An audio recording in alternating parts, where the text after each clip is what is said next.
Dear students, welcome back to Future Plus Academy. ഇങ്ങനൊരു class എടുക്കുന്നത് കുറേ ഫിസിക്കലായിട്ടുള്ള കുറേ ചാലഞ്ചസ് ഉള്ളതുകൊണ്ടാണ്.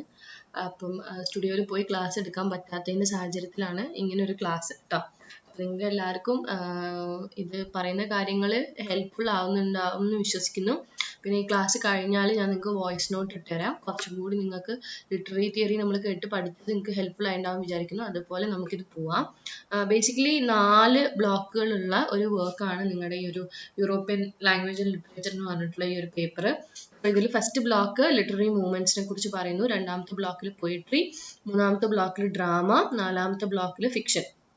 ഓക്കെ, അപ്പം ഞാൻ ഇതിൽ നിങ്ങളുടെ ടെക്സ്റ്റ് നിങ്ങൾക്ക് എല്ലാവർക്കും അറിയാം, പലരുടെയും ടെക്സ്റ്റ് ഫോട്ടോ എടുത്ത് ചോദിച്ചിട്ട് അങ്ങനെ ഉണ്ടാക്കിയിട്ടുള്ളൊരു ക്ലാസ് ആണ്. അപ്പം എന്തെങ്കിലും ഡൗട്ട്സ് ഉണ്ടെങ്കിൽ നിങ്ങൾ എന്നോട് ചോദിക്കുക, ക്ലാസ്സിൽ ക്ലാരിറ്റി ഇല്ലെങ്കിൽ ചോദിക്കുക. മാക്സിമം ഞാൻ ആ ക്ലാസ് ഇങ്ങനെ എടുത്ത് പോകാം. പിന്നെ ബ്ലോക്ക് വൈസ് ആയിരിക്കും ഞാൻ ക്ലാസ് എടുക്കുന്നുണ്ടാവും കേട്ടോ. സോ ഫസ്റ്റ് ബ്ലോക്കിൽ 2 യൂണിറ്റ് ഉണ്ടായിരുന്നു ലിറ്റററി മൂവ്മെന്റ്സിനെ കുറിച്ച് പറയുന്നത്. അപ്പോൾ അതിൽ initially first unit from antiquity to Enlightenment എന്നുള്ളതാണ്. So from antiquity to Enlightenment, അതുപോലെ തന്നെ റൊമാൻറ്റിസിസം, മോഡേണിസം, പോസ്റ്റ് മോഡേണിസം, വളരെ ബ്രീഫായിട്ട് ഉള്ള ഒരു നമുക്ക് ആസ് എ ഹോൾ യൂറോപ്യൻ ലിറ്ററേച്ചറിനെ കുറിച്ചും അല്ലെങ്കിൽ അതിൻ്റെ എന്നുള്ള പറയുന്ന ഒരു യൂണിറ്റ് ആണ്. നിങ്ങൾ ഈ ഒരു പേപ്പർ വെൽ നോൺലി നിങ്ങളത് ശ്രദ്ധിച്ചറിയാം, European language and literature. Okay, so അവിടെയുള്ള വളരെ ഇതായിട്ടുള്ള ഭാഷകളും അതുപോലെ തന്നെ സാഹിത്യവും രണ്ടും ഈക്വലി ഡിസ്കസ് ചെയ്യുന്നു. രണ്ടാമത്തെ ബ്ലോക്കിലേക്ക് വരുമ്പോൾ നമ്മൾ പോയിട്രി, പിന്നെ 2 ഡ്രാമ ഡിസ്കസ് ചെയ്യുന്നു, പിന്നെ ഫിക്ഷൻ ഡിസ്കസ് ചെയ്യുന്നു. അതിൽ ഫിക്ഷനിൽ തന്നെ നോവലും ഷോർട്ട് സ്റ്റോറിയും പിന്നെ അതുപോലെ തന്നെ ആർട്ട് ഓഫ് നോവൽ എന്ന് പറഞ്ഞിട്ടുള്ള മിലൻ കുന്ദേരയുടെ ഒരു വർക്കും നമ്മൾ ഡിസ്കസ് ചെയ്യുന്നുണ്ട്. അപ്പം നമ്മളിപ്പോൾ ലിറ്ററേച്ചറിൽ ഇപ്പം UGC നെറ്റിനൊക്കെ തന്നെ ചോദിക്കുന്ന ചോദ്യങ്ങളിൽ വളരെ റെയർ ആയിട്ട് ചോദിക്കുന്ന ഒരു ഏരിയ ആണ് യൂറോപ്യൻ ലിറ്ററേച്ചർ എന്ന് പറയുന്നത്. അപ്പോൾ ഫസ്റ്റ് യൂണിറ്റിൽ ഫ്രം ആന്റിക്വിറ്റി ടു എൻലൈറ്റ്മെന്റ് എന്നുള്ളത് നമ്മൾ പറയുമ്പം അതിലുള്ള കാര്യങ്ങളൊന്ന് പറഞ്ഞുതരാം. Since the beginning in ancient Greece. അപ്പം ഞാൻ ഏകദേശം ടെക്സ്റ്റ് ഫോക്കസ് ചെയ്തിട്ട് തന്നെയാണ് ക്ലാസ്സുകൾ ചെയ്യുന്നത്. ഇനി നിങ്ങൾക്ക് എന്തെങ്കിലും സംശയം ഉണ്ടെങ്കിൽ നിങ്ങൾ എന്നോട് ചോദിക്കാം, ഞാൻ ആ ഒരു ഏരിയ ക്ലിയർ ആക്കി തരാം കേട്ടോ. ഇന്ന ഏരിയ ക്ലിയർ അല്ല മിസ്സേ എന്ന് പറഞ്ഞിട്ട് എനിക്ക് മെസ്സേജ് അയച്ചാൽ മതി. അപ്പം എനിക്ക് ടെക്സ്റ്റ് പ്രോപ്പറായിട്ട് ഇല്ലാത്തതുകൊണ്ട് അതിൻ്റെ വലിയ ബുദ്ധിമുട്ട് എനിക്കുണ്ട്. പലരും എനിക്ക് ഫോട്ടോ എടുത്ത് അയച്ചു തന്നിട്ടാണ് നമ്മൾ ഈ ഒരു ക്ലാസ് എടുക്കുന്നത്. ബുദ്ധിമുട്ട് കൊണ്ടാണ്. ബുദ്ധിമുട്ട് എന്ന് വെച്ചാൽ ടെക്സ്റ്റ് കിട്ടാൻ എനിക്ക് ഒരു ഓപ്ഷനും ഇല്ലായിരുന്നു. ടെക്സ്റ്റ് തരുന്ന ആള് ഇപ്പം എനിക്ക് അവൈലബിൾ അല്ല. നിങ്ങളെ കൂടെ ഉള്ള ഒരാളാണ് ടെക്സ്റ്റ് തന്നിരുന്നത്. അപ്പോൾ അയാളെ അവൈലബിൾ അല്ലാത്തൊരു സാഹചര്യം വന്നപ്പോഴാണ് ഇങ്ങനെയുള്ളൊരു അവസ്ഥയിലേക്ക് വന്നത്. Okay, since the beginning in ancient Greece nearly 3000 years ago, European literature has become one of the world's most influential literary tradition. നമുക്കറിയാം, നമ്മൾ ഓൾഡ് ഇംഗ്ലീഷ് പീരീഡ് ഒക്കെ ഡിസ്കസ് ചെയ്യുന്ന സമയത്ത് ഏർലി ഗ്രീസ്, അതായത് ഏകദേശം 3000ഓളം വർഷങ്ങൾക്ക് മുന്നേ ആണ് ഈ ഗ്രീസ് അതിലേക്ക് ഇൻഫ്ലുവൻഷ്യൽ ലിറ്റററി ട്രഡീഷൻ ആയിട്ട് വന്നിട്ടുള്ളത്. ഒരുപാട് ലിറ്ററേച്ചർ ലാംഗ്വേജസ് ആ സമയത്ത് അവിടെ ഉണ്ടായിരുന്നു. ഡിഫറെൻറ്റ് കൺട്രീസിൽ നിന്ന് ഡിഫറെൻറ്റ് ലാംഗ്വേജസ് ആയിട്ട് വന്നിരുന്നു.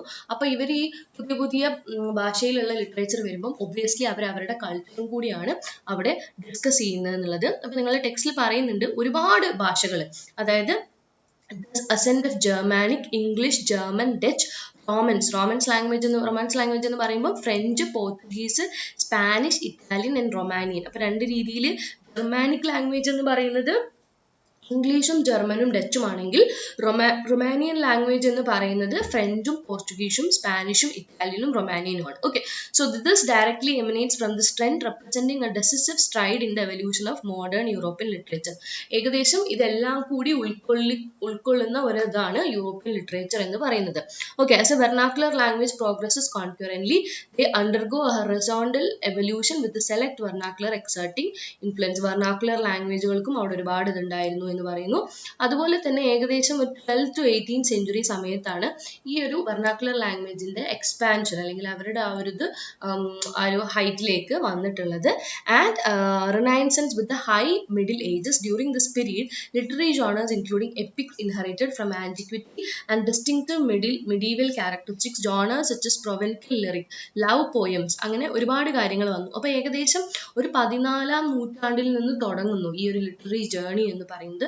പല ഭാഷകളിലായി, പല കൾച്ചറുകളിലായി, പല രാജ്യത്തിൽ നിന്ന്, അതുപോലെ തന്നെ അവരുടെ ഡിഫറെൻറ്റ് ജോണേഴ്സിലായി, epic, drama, fiction, short story, poetry എന്ന് പറഞ്ഞ് പല രീതിയിലാണ് ഇതിൻ്റെ ഒരു എവല്യൂഷൻ അവിടെ വരുന്നത് അല്ലേ. ഓക്കെ, അതുപോലെ തന്നെ അവിടെ ഭാഷകൾ പറഞ്ഞു. നമ്മളൊരു വിധം ഭാഷകൾ പറഞ്ഞപ്പോൾ തന്നെ അതിൽ പുരാതനമായ ഭാഷകളെ കുറിച്ച് നിങ്ങളുടെ ടെക്സ്റ്റിൽ പറയുന്നുണ്ട്. English a Germanic language that displaces Celtic and transformed by Scandinavian. അതായത് ഓൾഡ് ഇംഗ്ലീഷ് പീരീഡിൽ ഭാഷകളുടെ ഒരു ചേഞ്ച് അല്ലെങ്കിൽ ഷിഫ്റ്റ് നിങ്ങൾക്ക് അറിയാം അല്ലെ. ഇനീഷ്യൽ ഭാഷ എന്തായിരുന്നു? നമ്മൾ ഒരുപാട് ഭാഷകളെ കുറിച്ച് പഠിച്ചിട്ടുണ്ടാവും. അതായത് നമ്മൾ ഓൾഡ് ഇംഗ്ലീഷ് പീരീഡ് പഠിക്കും, ജോസഫ് ടു എലിസബത്തൈൻ പഠിക്കുമ്പോൾ അതിൽ നിങ്ങൾ പഠിച്ചിട്ടുണ്ടാവും ഓൾഡ് ഇംഗ്ലീഷ് പീരീഡിലെ ഭാഷ തന്നെയായിരുന്നു, കെൽറ്റിക് ആയിരുന്നു, സ്കാൻഡിനേവിയൻ ആയിരുന്നു, അതൊക്കെ അവിടെ ഉണ്ടായിരുന്ന ഭാഷകളുടെ പേര്. അതിൽ നിന്നൊക്കെ ഷിഫ്റ്റ് ചെയ്ത് വന്നാണ് നമ്മൾ ഇംഗ്ലീഷിലേക്ക് വന്നത് എന്ന് പറയുന്നു. അപ്പൊ അതിനൊക്കെ ഒരുപാട് ഇൻഫ്ലുവൻസുകൾ ഉണ്ട്, അങ്ങനെ വന്നതിന് ഒരുപാട് കാരണങ്ങളുണ്ട് അവിടെ പറയുന്നുണ്ട്. Okay, factors shaping Western European literature during this period extend beyond intra-vernacular exchange. പല ഭാഷകളും പല വെർണാക്കുലർ ഭാഷകളുടെയും ഒരു കോമ്പിനേഷൻ അല്ലെങ്കിൽ അതിൻ്റെയൊക്കെ മാറ്റങ്ങൾ ഓരോ കാലഘട്ടം കഴിയുമ്പോഴും മാറ്റം ആയിട്ട് വരും അല്ലെ. നമ്മളിപ്പോൾ ഒരു 2010 ഉപയോഗിച്ച ഇംഗ്ലീഷ് ഭാഷയാണോ ഇന്ന്? അല്ല, അതിൽ ചില പുതിയ വേർഡ്സ് ഒക്കെ ആഡ് ഓൺ ചെയ്ത് ഒരു വലിയ ചെറിയ മാറ്റങ്ങൾ വരുന്നുണ്ട് അല്ലെ. So this extend beyond intra vernacular exchanges the integration of vernaculars into the literary tradition as well. ഇനി ഈ പറഞ്ഞിട്ടുള്ള വെർണാക്കുലർ ഭാഷകളിലെല്ലാം ട്രഡീഷൻ നമുക്ക് ലിറ്ററേച്ചറിലും കാണാൻ കഴിയും എന്ന് പറയുന്നുണ്ട്. അവിടെ ഒരു ബോക്സിൽ കൊടുത്തിട്ടുണ്ട്, troubadour was a composer and performer of old Occitan lyric poet during the high Middle Ages. ആ കാലഘട്ടത്തിലുള്ള ഇതിനെ കുറിച്ച് പറയുന്നുണ്ട്. നിങ്ങളുടെ പേജ് നമ്പർ 4 പറയുന്നതാണ്. ഇനി അത് കഴിഞ്ഞിട്ട് നമുക്ക് ഇനി ടെക്സ്റ്റിലെ കാര്യങ്ങളൊന്നും കൂടി നോക്കാം. അതിലേക്ക് വരുന്ന സമയത്ത് ഓക്കെ,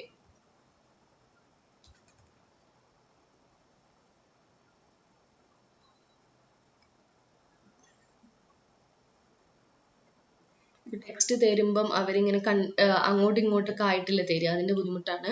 അതുപോലെ തന്നെയാണ് ഏജൻസിനെ കുറിച്ചിട്ട് പറയാൻ തുടങ്ങുന്നത്. അതായത് ഏജൻസ് ഓഫ് ചേഞ്ചസിനെ കുറിച്ച് പറയുന്നുണ്ട്. Cohen condenses the cultural language and history എന്ന് പറഞ്ഞിട്ട് പറയുന്ന ഒരു കാര്യമുണ്ട്.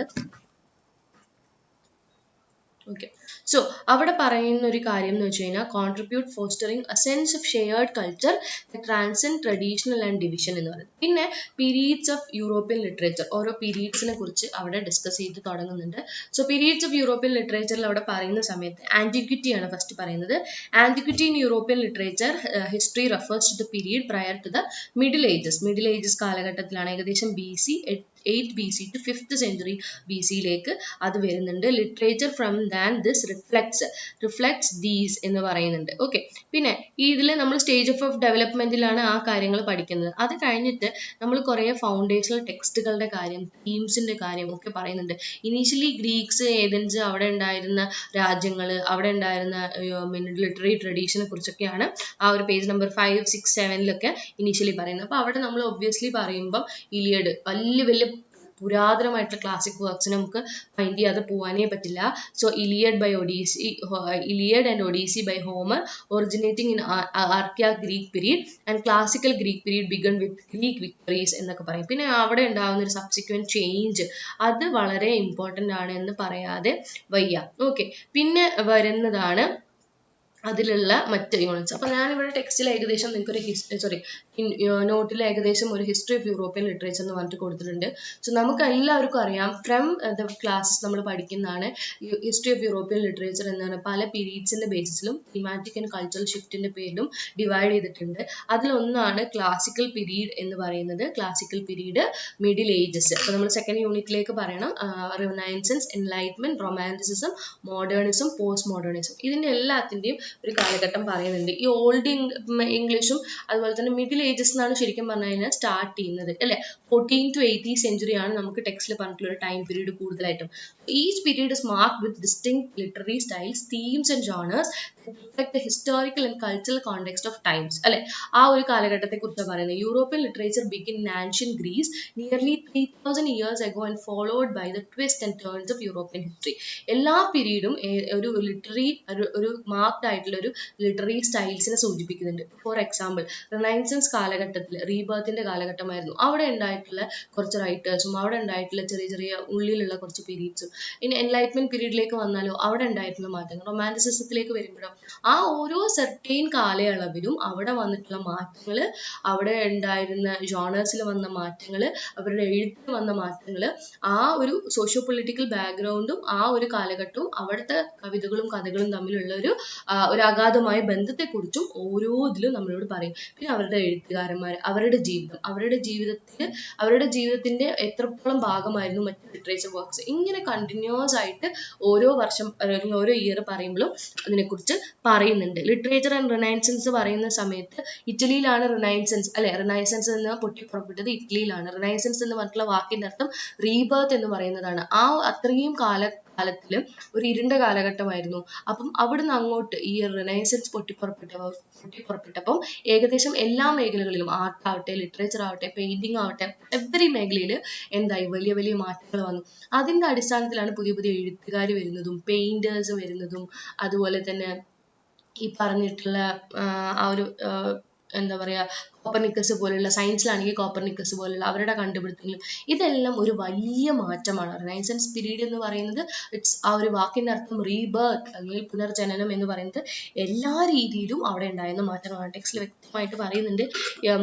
അതായത് renaissance movement despite living in the middle ages he catalyse the renaissance spirit എന്ന് പറയുന്നത്. ഇൻവെൻഷൻ ഓഫ് പ്രിന്റിംഗ് പ്രസ്, ആ ഒരു കാലഘട്ടത്തിലാണ് പ്രിന്റിംഗ് പ്രസ് വലിയ വലിയ മാറ്റങ്ങൾ വന്നു. ഇൻഡസ്ട്രിയലൈസേഷൻ പോലുള്ള മാറ്റങ്ങൾ വന്നു. അതൊക്കെ മനുഷ്യരുടെ ജീവിതത്തിൽ മാറ്റങ്ങൾ ഉണ്ടാക്കി. അപ്പൊ അതിൽ പറയുന്നതാണ് invention of printing press made it easier cater for a vernacular audience. Popular demand for book was already popular demand for book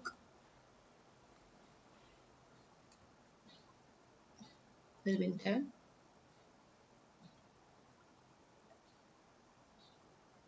Popular demand for book was already fueled by the tale collection by Boccaccio and Chaucer.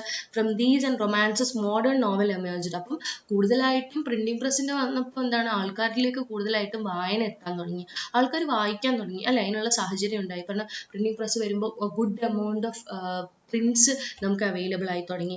അപ്പം വന്നതാണ് ഈ ബൊക്കേഷ്യോ മുതൽ Chaucer വരെയുള്ള റൈറ്റേഴ്സിന്റെ എഴുത്തുകൾ ആൾക്കാർ വായിക്കാൻ തുടങ്ങി. Readers embrace the humorous stories of French prose with Francois Rabelais. അതായത് ആൾക്കാർ കൂടുതലായിട്ട് പല ജോണേഴ്സ് വായിക്കാൻ തുടങ്ങി. ആ ഒരു കാലം വരെ ആൾക്കാർക്ക് എന്തായിരുന്നു അവൈലബിൾ ആയിട്ടുണ്ടായിരുന്നത്, ബൈബിള് പോലുള്ള റിലീജിയസ് ആയിട്ടുള്ള ഗ്രന്ഥങ്ങൾ മാത്രമേ വായിക്കാൻ അവൈലബിൾ ആയിട്ടുണ്ടായിരുന്നു. ആൻഡ് മിഗൽ ഡി സെർവൻറ്റസിന്റെ വർക്ക്, ഡോൺ ക്വിക്സിറ്റോന്റെ work, a work that do not mark the peak of golden age of Spanish literature but also inaugurated the modern novel form. It was more than a parody presentation എന്നാണ്.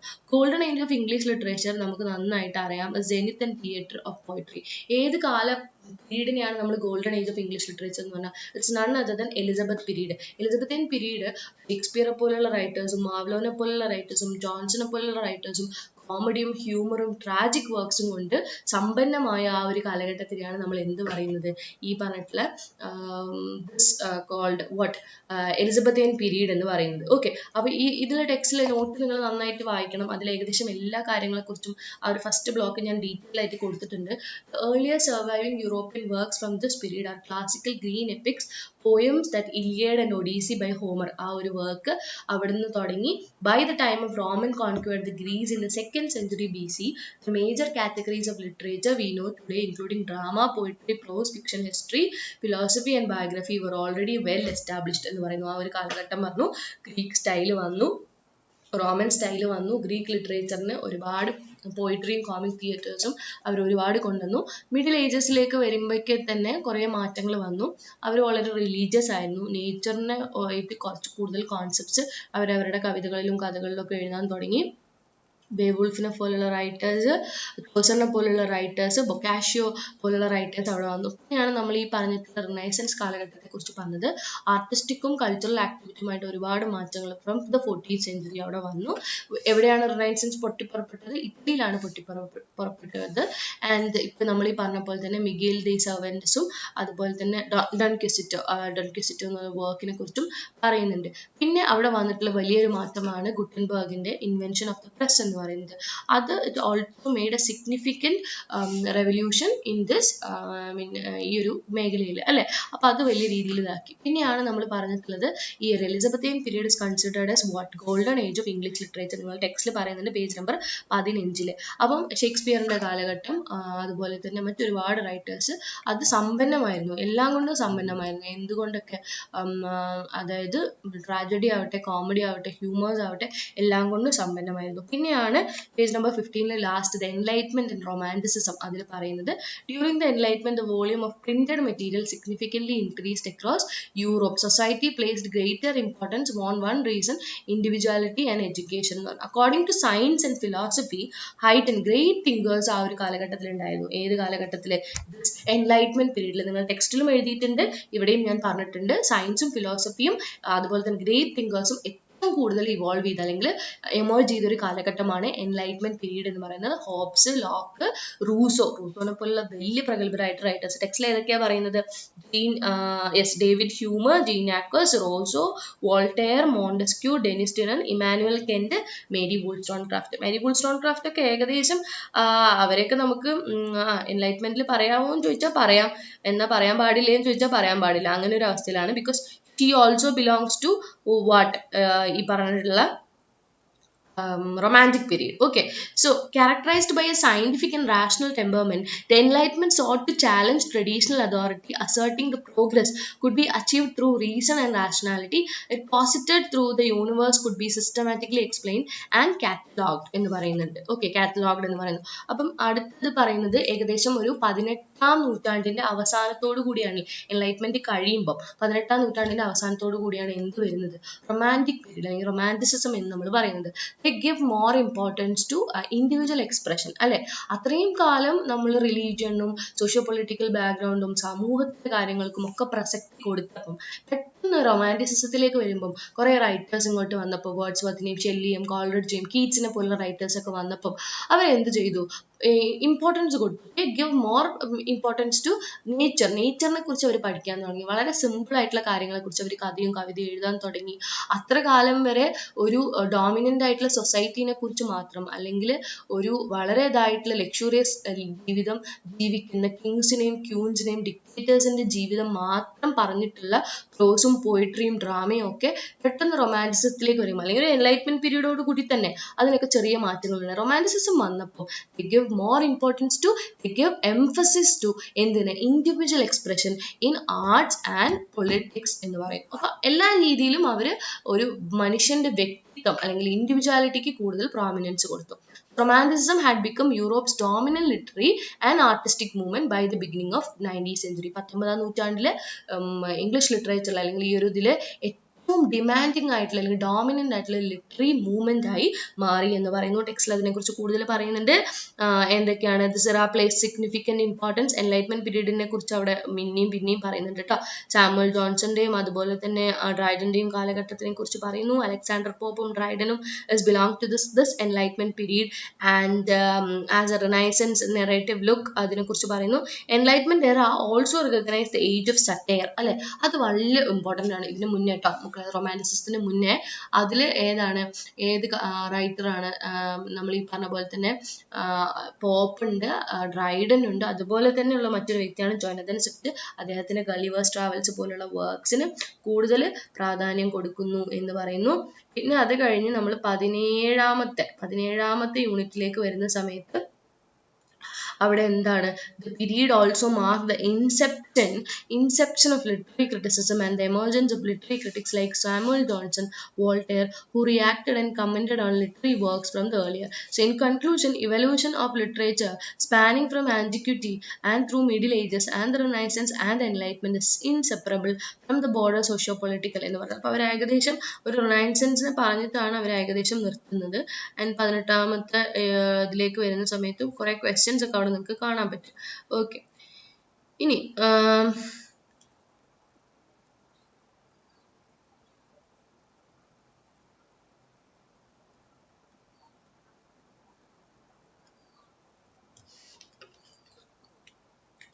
അടുത്ത യൂണിറ്റിലേക്ക് വരുമ്പോഴാണ് നമ്മൾ romanticism ഒക്കെ കൂടുതലായിട്ട് പഠിക്കുന്നത്.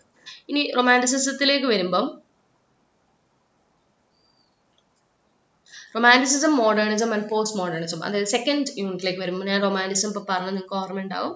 This ഒരു 19ാം നൂറ്റാണ്ടിലേക്ക് വരുമ്പം ഏജ് ഓഫ് എൻലൈറ്റ്മെൻറ്റിൻ്റെ കാലഘട്ടം കഴിഞ്ഞിട്ടാണ് റൊമാൻറ്റിസിസത്തിലേക്ക് നമ്മൾ വരുന്നത്. അതിൻ്റെ ഒരു ഹിസ്റ്റോറിക്കൽ കോണ്ടെക്സ്റ്റ് നമ്മൾ പഠിക്കുകയാണെങ്കിൽ the shift from the age of recent romanticism was in the late 18th century. ഞാൻ നേരത്തെ പറഞ്ഞ പോലെ തന്നെ 18th centuryയുടെ അവസാനത്തിലേക്കാണ് ആ ഒരു റൊമാൻറ്റിസിസത്തിലേക്ക് വരുന്നത്.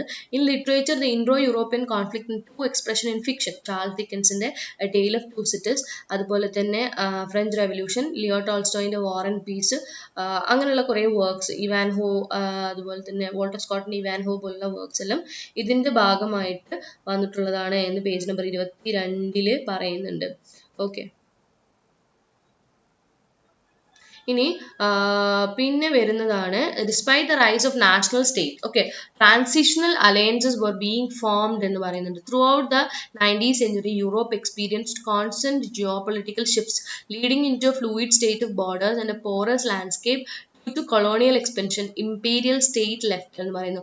അതിൽ ഏറ്റവും ഇമ്പോർട്ടൻ്റ് ആയിട്ട് പറയുന്നത് ഈ ഒരു ഇനീഷ്യൽ റൊമാൻറ്റിക് പീരീഡിൻ്റെ ഇനീഷ്യൽ കാലഘട്ടത്തിലുണ്ടായ റൈറ്റേഴ്സ് ആയിട്ടുള്ള ഷാർലറ്റ് ബ്രോണ്ടെ, അതുപോലെ തന്നെ ജെയിൻ ഓസ്റ്റിൻ്റെ മാൻസ്ഫീൽഡ് പാർക്കും, ഷാർലറ്റ് ബ്രോണ്ടേൻ്റെ ജെയിൻ എയർ, പിന്നെ അതുപോലെ തന്നെ വില്യം സാക്കറയുടെ വാനിറ്റി ഫെയർ, ഈ പോലുള്ള വർക്ക്സിനെ കുറിച്ച് പറയുന്നുണ്ട്. പിന്നെ ആ ഒരു ഫസ്റ്റ് ഇൻഡസ്ട്രിയൽ റവല്യൂഷൻ 1760 കാലഘട്ടങ്ങളിലും 1840-ലുമാണ് ആ ഒരു വലിയൊരു മാറ്റം ഉണ്ടാകുന്നത്.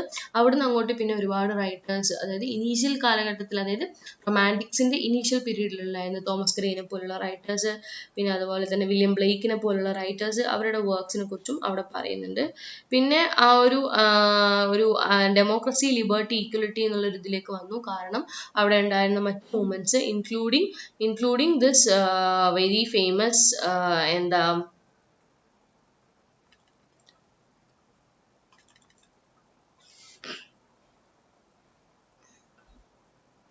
വെരി ഫേമസ് മാർക്സിസം പറയുന്നുണ്ട്. പിന്നെ പ്രിന്റിംഗ് ടെക്നോളജി, അങ്ങനെ ഒരുപാട് വർക്ക്സിനെ കുറിച്ച് പറയുന്നു. പിന്നെ ബ്ലേക്കിന്റെ സോങ്സ് ആൻഡ് ഇന്നസെൻസ്, ഓക്കെ, അത്ര പറയും. പിന്നെയാണ് ഇവർ സ്ട്രങ് ആൻഡ് ഡ്രാങ് എന്ന് പറഞ്ഞിട്ടുള്ള ലിറ്റററി ഡെവലപ്മെന്റ്സിനെ കുറിച്ച് പറയുന്നത്. Storm and stress in English, the Sturm and Drang എന്ന് പറയുന്നത് 1970-കളിൽ ജർമ്മനിയിൽ വന്നിട്ടുള്ള ഒരു പ്രോ റൊമാൻറ്റിക് മൂവ്മെന്റ് ആണ്. ഇതിനെക്കുറിച്ച് പറയുകയാണെങ്കിൽ led by German intellectuals Christopher Martin, Wieland Johann Gottfried Herder, Johann Wolfgang Goethe, Friedrich Schiller and the movement broke away from the Enlightenment literary tradition എന്ന് പറയുന്നു.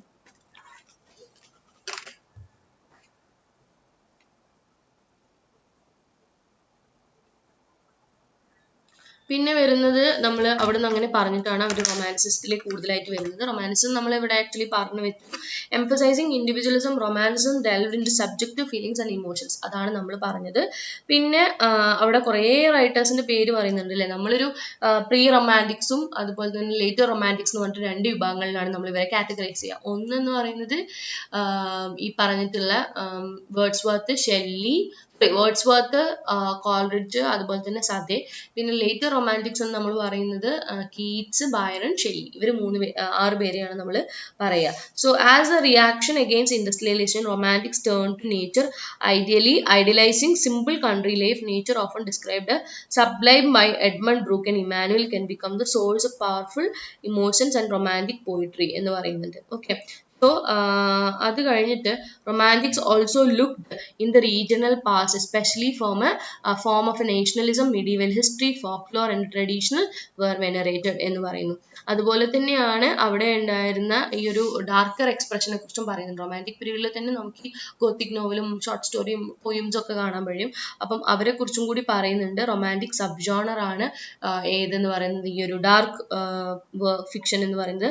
അതിൽ ഹൊറേസ് വോൾപോളിന്റെ കാസിൽ ഓഫ് ഒട്രാൻഡോ, പിന്നെ അതുപോലെ തന്നെ Mary ഷെല്ലിയുടെ Frankenstein, ഇതൊക്കെ ഗോത്തിക് നറേറ്റീവിനെ പറയുന്നതാണ് എന്നും കൂടി പറയും. അടുത്തത് വരുന്നതാണ് റിയലിസം പറയുന്നത്. Realism is A literary movement beginning in the 19th century, അല്ലെ 19th centuryന്റെ ഇതിലാണ് വരുന്നത്. ഏറ്റവും ഇതെന്ന് വെച്ച് കഴിഞ്ഞാൽ എവറി ഡേ ലൈഫിനെ കുറിച്ചും, bleak reality of everyday life, അതായത് ഡേ ടു ഡേ ലൈഫിൽ നമ്മൾ നടക്കുന്ന കാര്യങ്ങളെ കുറിച്ച് വളരെ വ്യക്തമായിട്ട് പറയുന്ന ഒരു ഇതാണ്. ഒരുപാട് വർക്ക്സിനെ കുറിച്ച് പറഞ്ഞു. മോർ ഇമ്പോർട്ടൻസ് ടു ദിസ് നോവൽസിനാണ് കൂടുതൽ അവിടെ പ്രാധാന്യം പ്രാധാന്യം കൊടുത്തിരുന്നത്.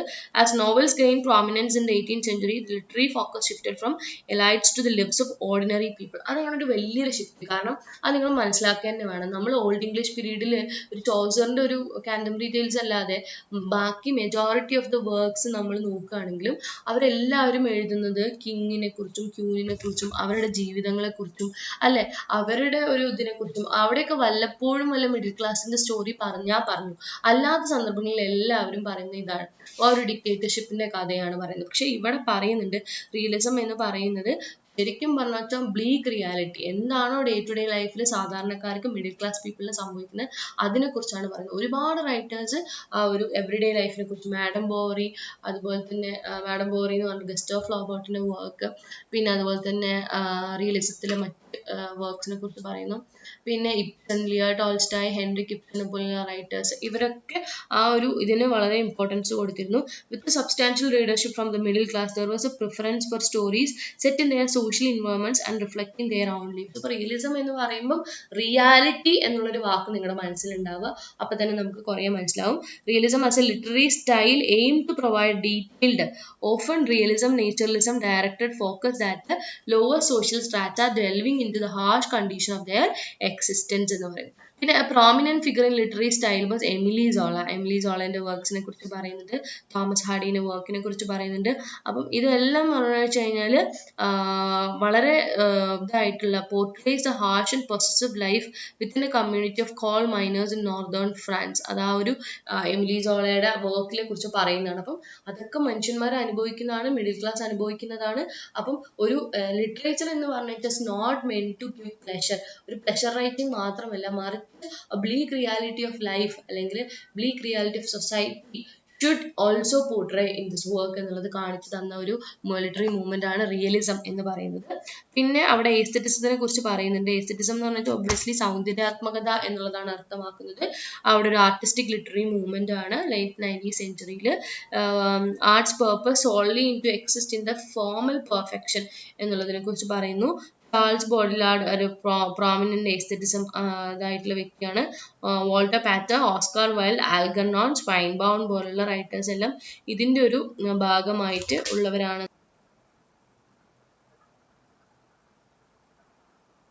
ഓക്കെ, പിന്നെ അത് കഴിഞ്ഞ് നാച്ചുറലിസം ഒക്കെ കഴിഞ്ഞിട്ടാണ് മോഡേണിസത്തിലേക്ക് വരുന്നത്. ഏകദേശം 19ാം നൂറ്റാണ്ടിൽ വരുന്ന സമയത്താണ് റിയലിസം ആണ് മോഡേണിസത്തിലേക്കുള്ള ആ ഒരു ഷിഫ്റ്റ് കൊണ്ടുവന്നത്. റിയലിസ്റ്റ് ട്രഡീഷനെ കുറിച്ച് അതിൽ പറയുന്നുണ്ട്. അതുപോലെ തന്നെ resulted in the variety of new narrative technique, അതായത് സ്ട്രീം ഓഫ് കോൺഷ്യസ്നസ് ഉൾപ്പെടെ ജെയിംസ് ജോയ്സിന്റെ വളരെ ഫേമസ് ആയിട്ടുള്ള സ്ട്രീം ഓഫ് കോൺഷ്യസ്നസ് ഉൾപ്പെടെ ഒരുപാട് നറേറ്റീവ് ടെക്നിക്സിൽ ഒരുപാട് മാറ്റങ്ങൾ വന്ന ഒരു കാലഘട്ടമാണ് മോഡേണിസം എന്ന് പറയുന്നത്.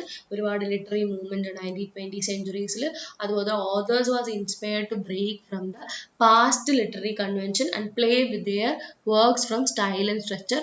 അവിടെയാണ് ജെയിംസ് ജോയ്സിനെ പോലുള്ള writers, Franz Kafka, Virginia Woolf ഇവരെല്ലാവരും ഒരുപാട് എക്സ്പെരിമെന്റ്സ് ചെയ്തിട്ടുള്ള വ്യക്തികളാണ്. എക്സ്പെരിമെന്റ്സിനെ കുറിച്ച് അവർ കാര്യമായിട്ടും അന്വേഷിച്ചും ഇതായിട്ടുള്ള വ്യക്തികളാണ്. ഓക്കെ, പിന്നെ ഇനി ഇതിലേക്ക് വരുമ്പം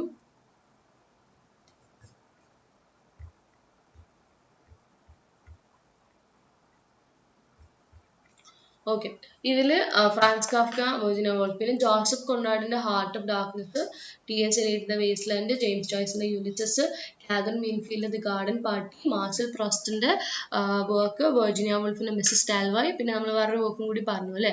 പിന്നെ പോസ്റ്റ് മോഡേണിസം കണ്ടംപററി ലിറ്ററേച്ചറിലേക്ക് വരുന്ന സമയത്ത് സെക്കൻഡ് വേൾഡ് വാറിന് ശേഷം അല്ലെങ്കിൽ എൻഡ് ഓഫ് വേൾഡ് വാർ 1945 ശേഷം തുടങ്ങിയതാണ് ഈ പോസ്റ്റ് മോഡേൺ പീരീഡ് അല്ലെങ്കിൽ കണ്ടംപററി ഇറ എന്ന് പറയുന്നത്.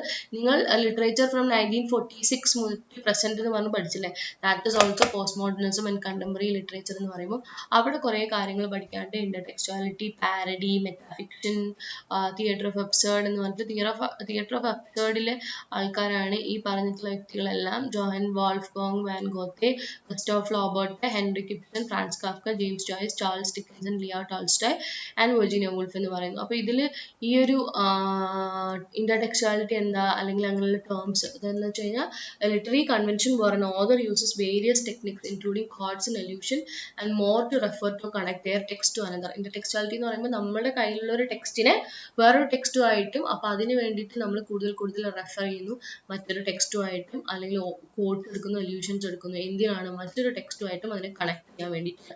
അതിനാണ് നമ്മൾ ഇന്റർ ടെക്സ്റ്റുവാലിറ്റി എന്ന് പറയുക. പാരഡി എന്ന് പറഞ്ഞു കഴിഞ്ഞാൽ an exaggeration of imitation of work or style of comedic effect and to mock or draw attention to specific elements of a text. അതാണ് പാരഡി. മെറ്റാഫിക്ഷൻ എന്ന് പറയുന്നത് ഒരു ലിറ്റററി ടെക്നിക്കാണ്. Author draws attention to the constructed nature of text itself. അതായത് ഈ ഒരു ടെക്സ്റ്റിന്റെ തന്നെ ഒരു കൺസ്ട്രക്റ്റഡ് നേച്ചറിനെ കുറിച്ച് പറയുന്നതാണ് മെറ്റാഫിക്ഷൻ എന്ന് നമ്മൾ പറയുന്നത്. ഓക്കെ, അപ്പൊ ഇത്രയാണ് നമുക്ക് ബ്ലോക്ക് 1-ലുള്ളത്. ഞാനിതെല്ലാം കൂടി ഒരു ഇതായിട്ടാണ് എടുക്കുന്നത്. മേജറായിട്ടും നിങ്ങൾ ആ ഒരു ഇതിനെ കുറിച്ച് പഠിച്ചു വെക്കുക. അതാണ് നിങ്ങൾക്ക് ഇതായിട്ട് വരുന്നത്. കൂടുതലായിട്ടും അതിന്റെ അടിസ്ഥാനത്തിലായിരിക്കും ക്വസ്റ്റ്യൻസ് ചോദിക്കുന്നത്. ഓക്കെ, അപ്പൊ നിങ്ങൾ എല്ലാവരും ബ്ലോക്ക് 1 നന്നായിട്ട് പഠിക്കാൻ ശ്രമിക്കുക. മിക്കവാറും കേട്ടോ കൂടുതൽ ക്വസ്റ്റ്യൻസ് അതിൽ വരാൻ സാധ്യതയുണ്ട്, എസ്സേസ് ഒക്കെ വരാൻ സാധ്യതയുണ്ട് കേട്ടോ.